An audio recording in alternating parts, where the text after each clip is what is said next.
Bonsoir et bienvenue. Nous sommes rassemblés au nom du Père, du Fils et du Saint-Esprit. Seigneur, en cette soirée du passage, alors que l'année 2025 s'achève dans quelques heures, nous te présentons les joies que nous avons connues, les défis de croissance et les défaites. Nous te demandons ta miséricorde et surtout ta bénédiction pour l'année qui vient. Amen. On peut s'asseoir.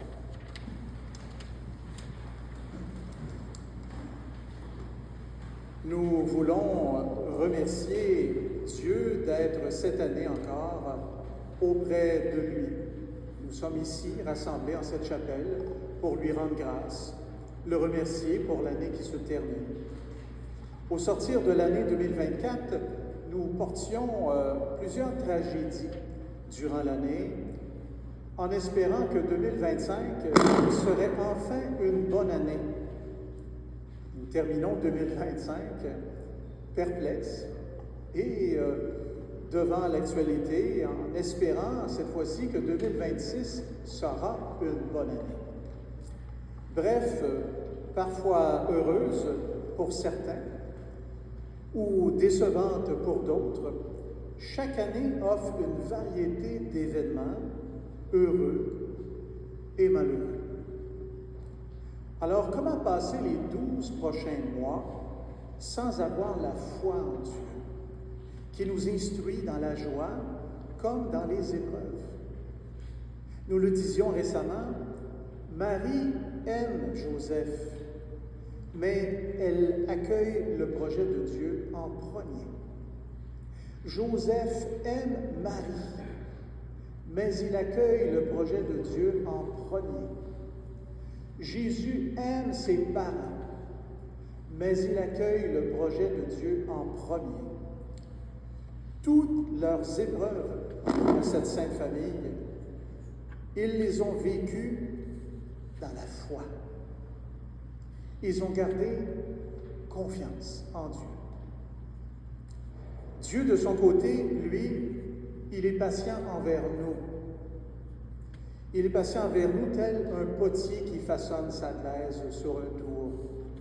Il s'en remet à la bonne volonté de ses enfants que nous sommes, mais nous avons du mal à appliquer ses consignes, à respecter la vie, à aimer chaque vie. Pourtant, il nous a montré son Fils Jésus, qui est la voie à suivre. Sans la foi, chaque défi est une énorme montagne à gravir. Sans la foi. Très difficile des fois de faire la vie. Pour certains, les épreuves, c'est un stimulant pour une plus grande conversion à Dieu et s'améliorer. On purifie l'or par le feu. Pour d'autres, les épreuves, chaque défi est écrasant et accélère la déception de la vie et la déception envers les autres. Vous savez, si Élisabeth, soit de la terre, on ne sait pas si elle est encore vivante, ou soit du ciel, a vu son fils Jean-Baptiste être tué, ça doit être une énorme épreuve dans sa vie. Vous savez, si Marie, au pied de la croix, a vu son fils être tué, Jésus, ça doit être une épreuve épouvantable dans sa vie, le glaive qui perce son cœur. Et puis, on pourrait rajouter, évidemment, alors comment pouvons-nous penser, quand on a ces personnages aussi importants dans l'histoire sainte, comment pouvons-nous penser que nous allons être à l'abri de toute épreuve? Ben non. Les épreuves font partie de la vie. La vie humaine, c'est pas toujours un long fleuve tranquille. Et comme notre Seigneur, vivre, c'est aussi apprendre à porter notre croix.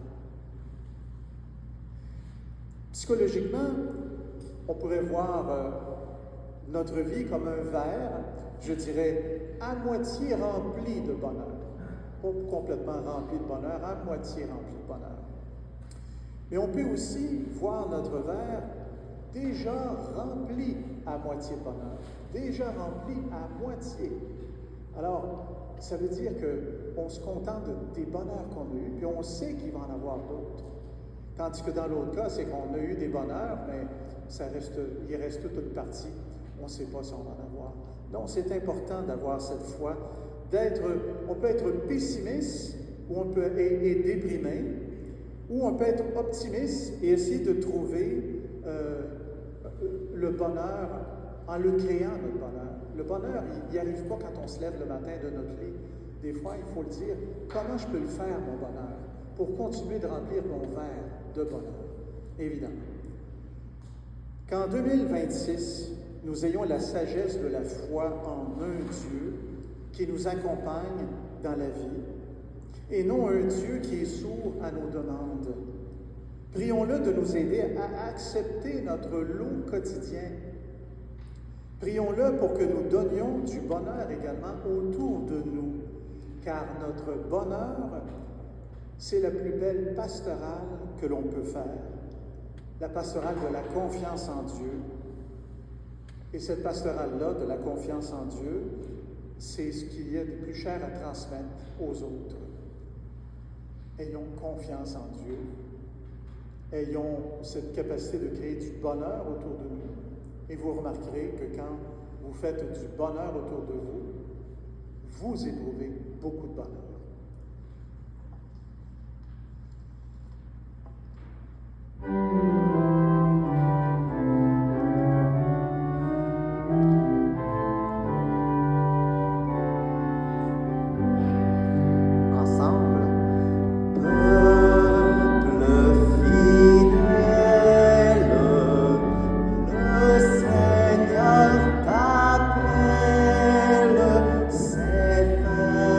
Fête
Évangile de Jésus-Christ selon saint Jean.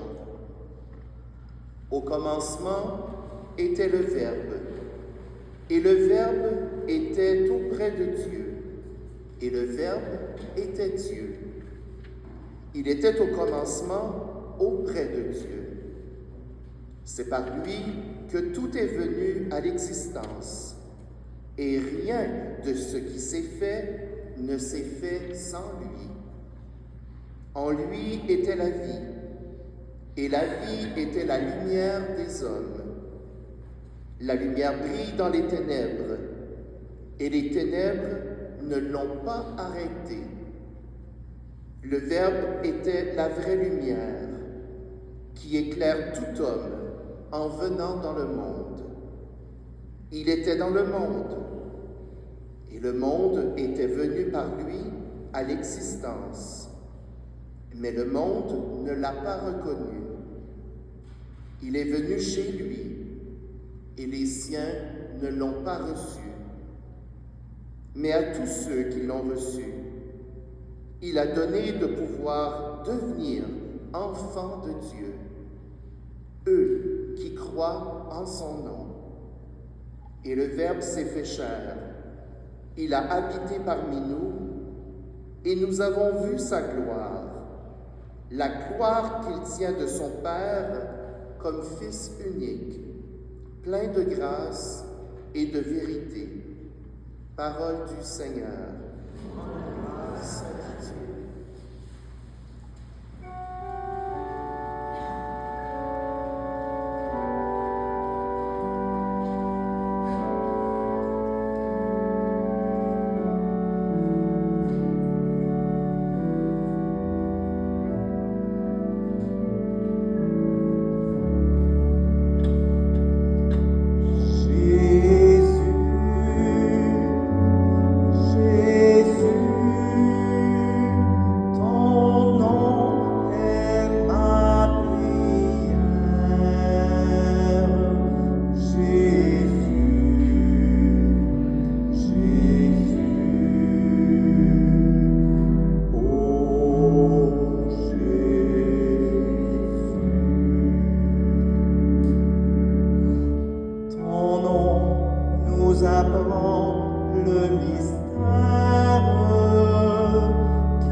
Ton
donc est Dieu pour nous aimer ainsi?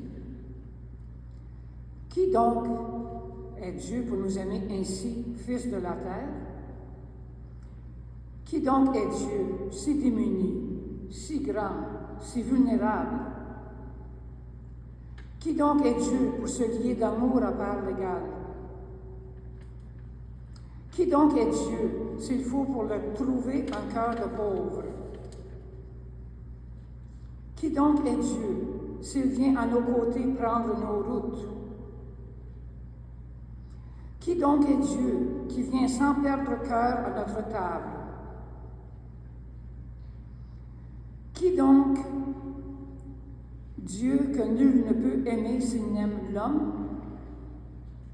Qui donc Dieu qu'on peut si fort blesser en blessant l'homme?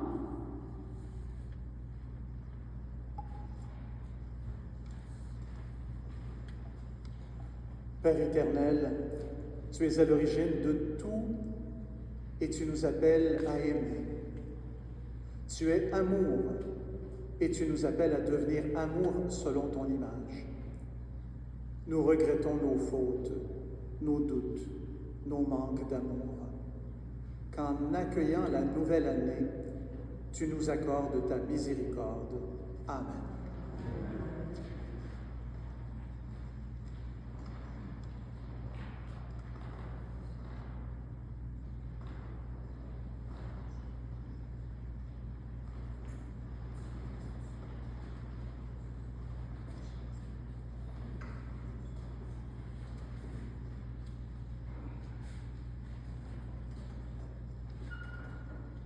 La vie est un passage.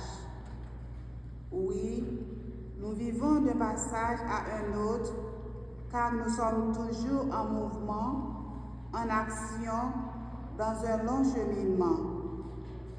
Ce soir, dans la reconnaissance, nous parcourons ensemble les passages de notre dernière année, un peu comme on le fait en feuilletant les chapitres d'un livre important.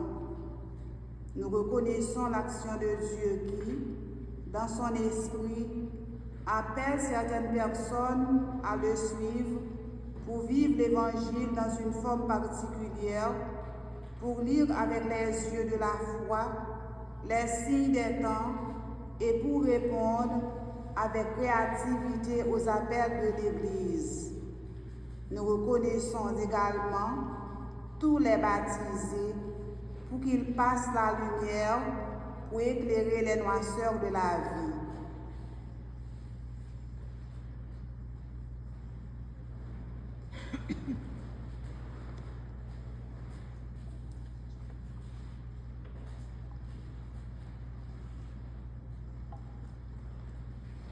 Dans le récit de la création, dans la Genèse, Dieu nous démontre son pouvoir de création en 7 passages.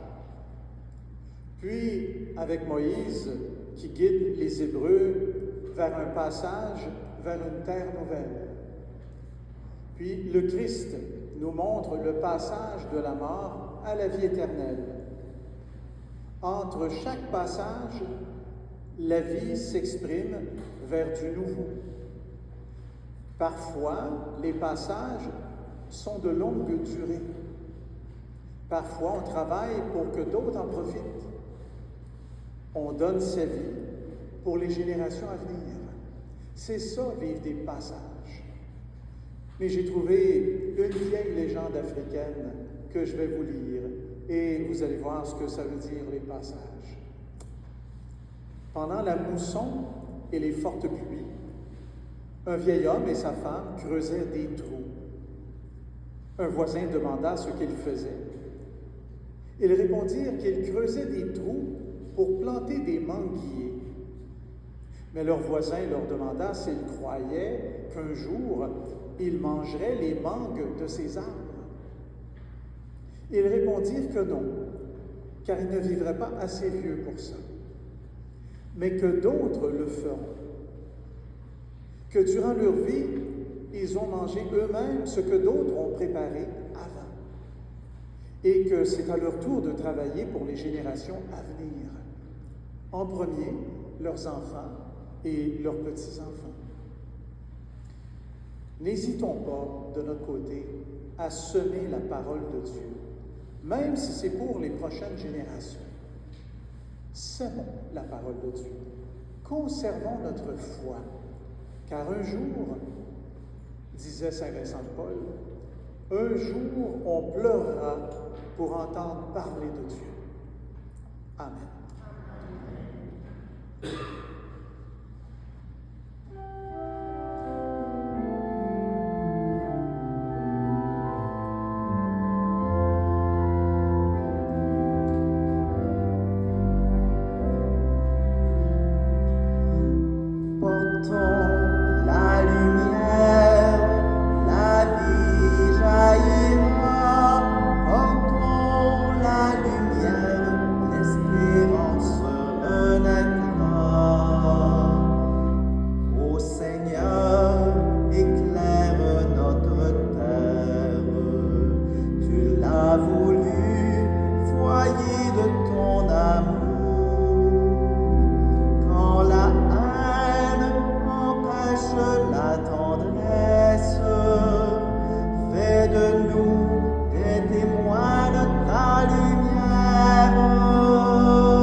sommes des êtres fragiles. Nous répétons souvent des mots et des gestes qui brisent ou blessent d'autres personnes. Nous hésitons dans notre foi. Pourtant, Dieu nous connaît et nous aime. Il est un potier qui ne se laisse pas de nous pétrir de son amour inconditionnel.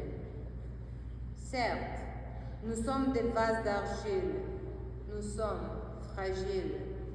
Et raison de plus pour prendre soin les uns des autres en accueillant la nouvelle année.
Une prière que nous devrions faire pour soi-même, ni plus ni moins.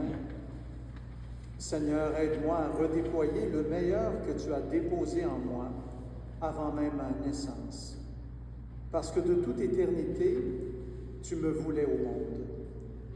Ce dépôt que tu as laissé en moi, c'est l'ouverture, l'accueil, l'écoute, le partage, la gratuité, la générosité, le pardon, le dialogue, le respect, la vérité, la justice, la paix, l'humilité, la compassion, l'unité, le bien-être, la liberté, l'égalité, le rire, le chant, l'émerveillement, le bonheur, tous ces matériaux qui sont en moi pour me construire, pour me réaliser sainement et aimer la vie que tu m'as donnée.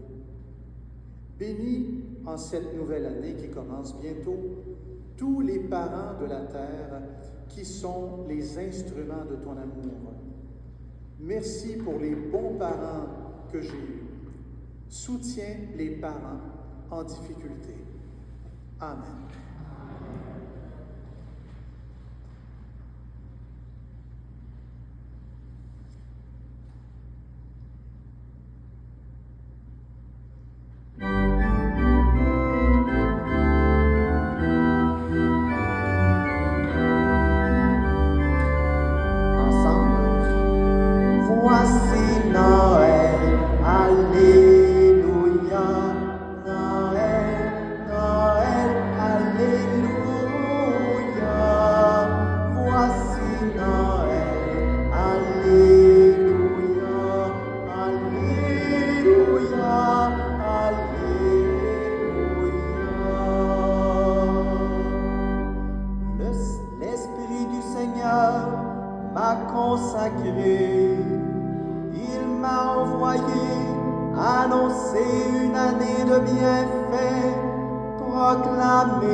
Le Seigneur soit avec vous.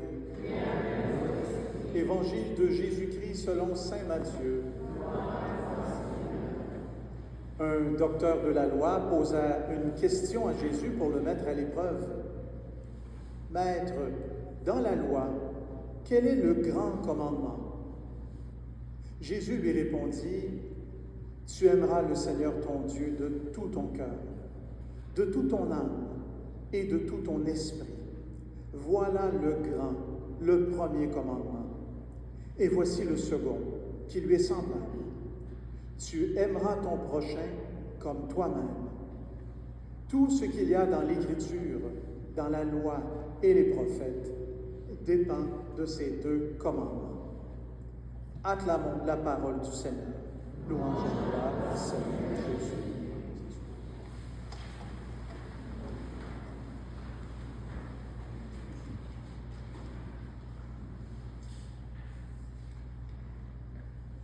Accueillir la nouvelle année, c'est s'engager à renouveler nos rapports avec les autres. C'est dire oui à la vie. C'est réveiller le bonheur en soi.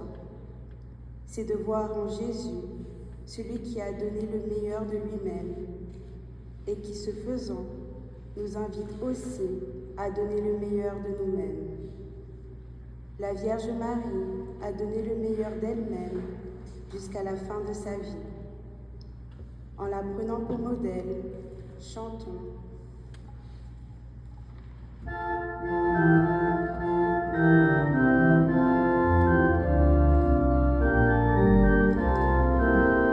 Ensemble. Magnificat, Magnificat, mon cœur exulte d'allégresse.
Magnificat, Magnificat, mon cœur exulte d'allégresse.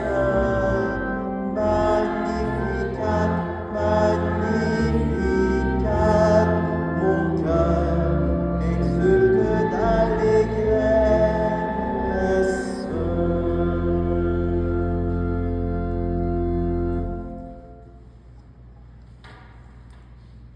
Maintenant, tournons-nous vers le Christ, notre lumière, notre Sauveur.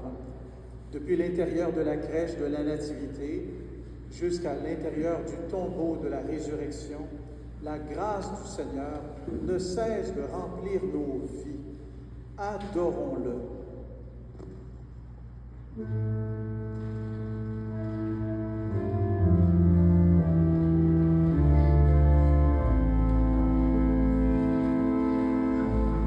Santo